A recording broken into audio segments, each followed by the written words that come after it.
Waiting for Silver 5 luggage retrieval in Le Havre. Le Havre. Huh? Said it better not be too long. We have a train to catch. Yeah, we gotta go to Paris. We just got off the ship.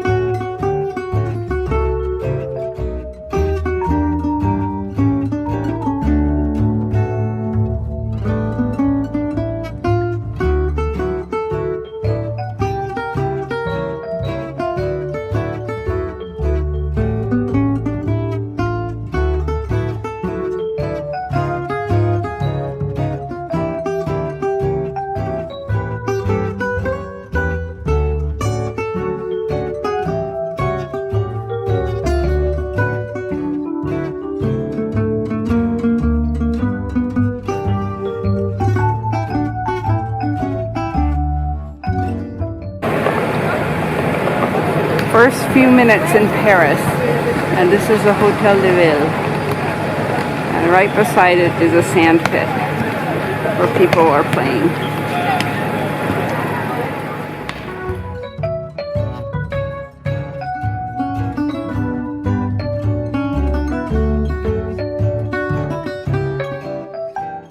The church is dedicated to Our Lady, that's Notre-Dame, and there she is, cradling Jesus right in the heart of the facade, surrounded by the halo of the rose window.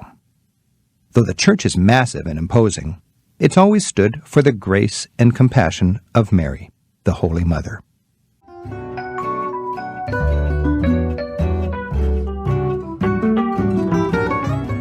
It is one of the most famous buildings in the world. It has stood on the banks of the River Seine for more than 800 years. Tonight, Notre-Dame Cathedral in Paris is completely engulfed by fire, crumbling into the blaze. Oh no!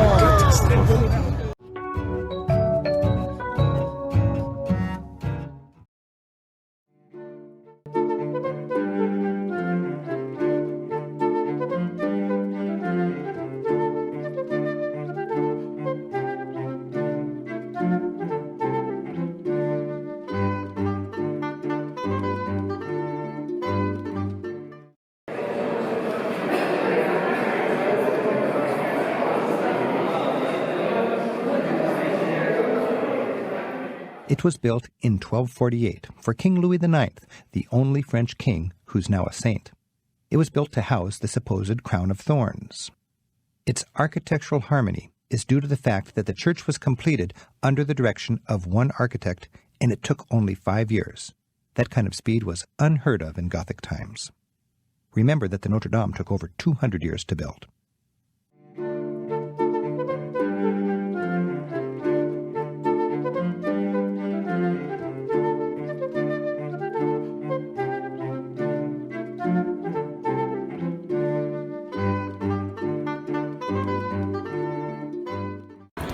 I'm in this church that is called the Church of Glass.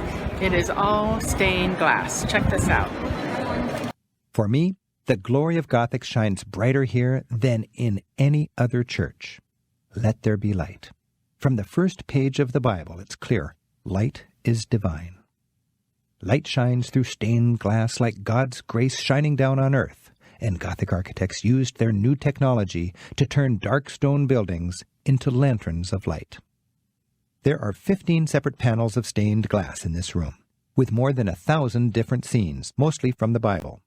These cover the entire Christian history of the world, from the creation in Genesis, that's the first window on the left as you face the altar, to the coming of Christ, those are the scenes over the altar, to the end of the world, that's in the round, rose-shaped window at the rear of the church. Each individual scene is interesting, and the whole effect is overwhelming. Craftsmen made glass, which is essentially melted sand, using this recipe. Melt 1 part sand with 2 parts wood ash. Mix in rusty metals to get different colors. Blow glass into a cylinder shape, cut lengthwise, and lay flat. Slice into pieces with an iron tool or by heating and cooling a select spot to make it crack. fit pieces together to form a figure, using strips of lead to hold everything in place. And finally, place your masterpiece so high in the wall that no one can read it. Get up close to a well-lit window and admire the craftsmanship. First, the colors: red, blue, green, mauve, white. In many scenes, you can actually see the folds in the robes, the hair, the smiles, frowns, the unibrows. These details were made either by scratching directly on the glass or by baking on paint. It was a painstaking process of finding just the right colors, fitting them together to make a scene, and then multiplying by 1,000.